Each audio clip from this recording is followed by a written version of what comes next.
to assign IP addresses to a batch of IP cameras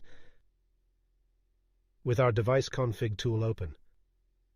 We search for the cameras. Currently, I have 4 cameras connected.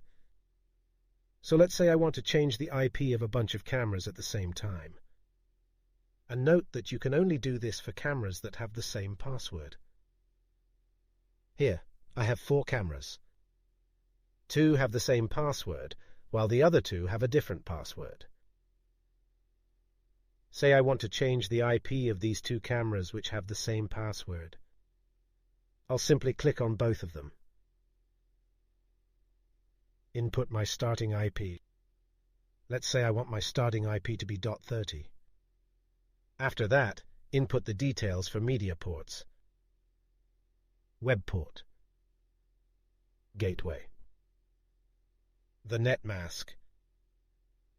And leave the net mode as static. Now, we input the password for these cameras, which in my case is 1, 2, 3, 4, 5, and 6. Once I'm done doing that, click on Modify, and scroll to the right and we can see the status is waiting. And once it's done, it's going to change to Modified successfully, as can be seen here.